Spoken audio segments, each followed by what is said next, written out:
So in this video, I'm going to do an analysis of the top 3 ranking pages for the query Rhinoplasty Miami. We're going to take a look at what's going on with all 3 of these websites and hopefully uncover something that you can use in ranking your website in your local market. Just as a preview, there are 3 very different things going on with these 3 different websites, and you should walk away from this video with something that you can probably use for yourself.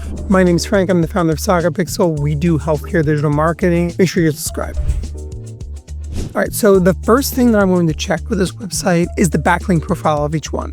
Looking at Ari Krau's website, it looks like he's in the past worked with a publicist that's managed to get him backlinks from HuffPost and Newsweek. This basically is a strategy where if you want to do this, the step is going to be to hire a publicist. Now, another option could possibly be digital PR. This is going to be a case where you are writing content that puts together data in one way or another that you're then going to be able to do outreach to journalists around, that in turn, they will cite you when reporting on where they got their sources. Now, looking at competitors, I'm not seeing any of these sorts of websites in here as well. On Dr. Lampert's website, I'm not really seeing any sort of really heavy-duty types of websites like Newsweek and so forth. Now, I am seeing that Dr. Bastillo's website is extremely active on RealSelf.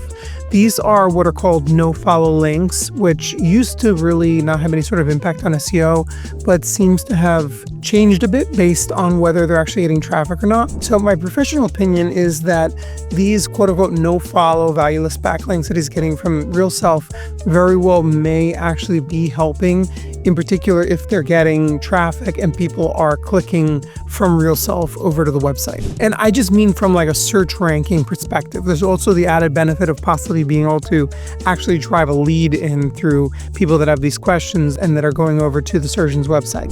Digging around a little bit more on Dr. Lampert's website, I'm seeing there's some backlinks coming from some websites. I think this is Georgia, the country, not the state, where they're getting some .edu backlinks. It looks like from possibly a doctor that was trained there. Notably, I do not see any of these surgeons using guest posts as a link building strategy. I, for one, don't think that it works anymore. So this is a good thing to see. The next thing that I'm going to do is take a look at the actual on page of these websites. First, we're going to take a look at Dr. Ari Krau's website. I click in the content. I can see that they've used the target keyword in the title tag. Great. They've also had some sort of value proposition that they included in the title tag. It gives people a reason to click on him versus someone else in the search results. Well done.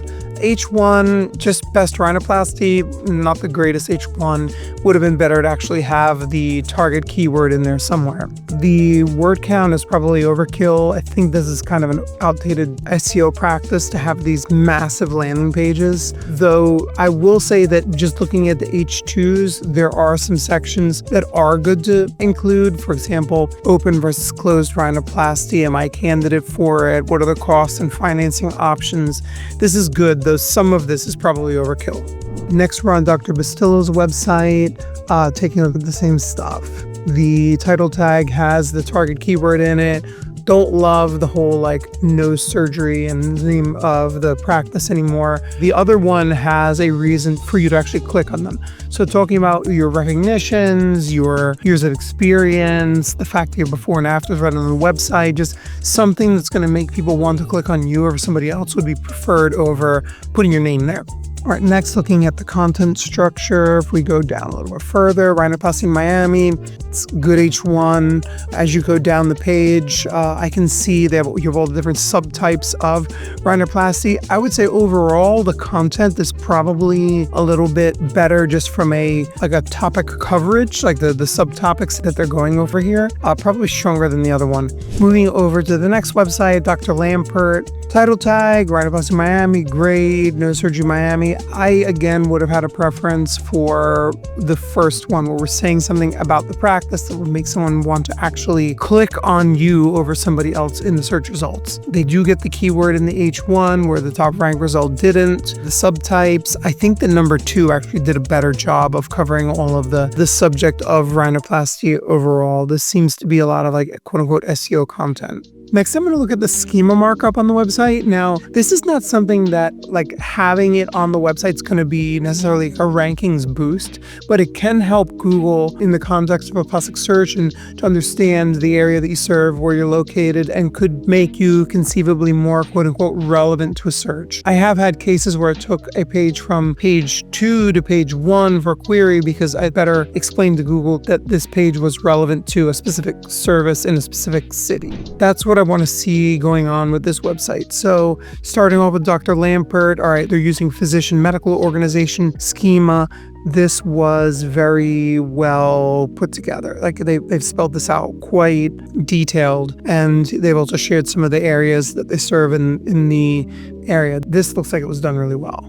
Next, Dr. Bastillo has article schema on here for some reason. This should not be here. This is not an article. This is a service page. I'm surprised that it's ranking as well as it is. Maybe Google's just ignoring it, but this would probably be better to put rhinoplasty, not plastic surgery service. It does tell you that it is a local business. The price range would have been better to actually put the price range of the services that he offers. It does, however, say country served, state is Miami, Florida. This is incorrect. This should have been city, Miami. Overall, I think Dr. Bastillo's has some problems. And getting over to the third one, actually the one that's ranking the highest, web page. Name, this was lazy. This is a default that was pulled in from the plugin. Description is part of site by. This was just outright done wrong.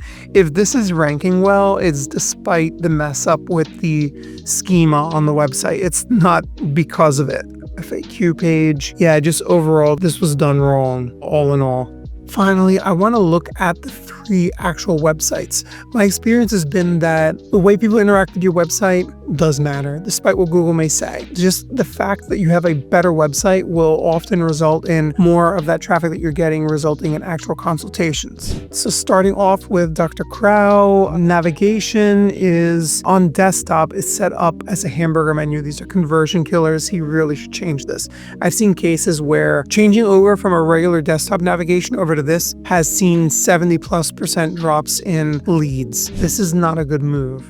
The landing page itself is not amazing because it's more like informational. It doesn't talk a ton about him specifically, like having your before and afters front and center after the hero section is a must with a plastic surgeon website. Talk about him, why I should trust him. Like if you're going to put out all this money and entrust your face to the surgeon, you need to do a better job of talking not about rhinoplasties in general, but also about like him and what he can do for you. All right, the second website, Dr. Bastillo, or he has some of his recognitions here. They do establish some social proof. As you go down the page, they have testimonials. You actually see a picture of him. You have a before and afters, although from my opinion, it's down too far on the page. And then he gets SEO content in here, and there's some more before and afters. Okay. Number 3, Dr. Lampert, land on the website, and it's more like informational. Talks a little bit about him here with this video, but honestly, you really need to have those before and afters front and center. Okay, here's one, and there's a few more. It's there. I just think it's too far down on the page. All right, this one's not terrible, but I think it's a little too information heavy and not Dr. Lampert heavy enough. All right, so leave your thoughts in the comments. I really want to hear which of these 3 do you think from a conversion standpoint is best. What are you going to take from this to make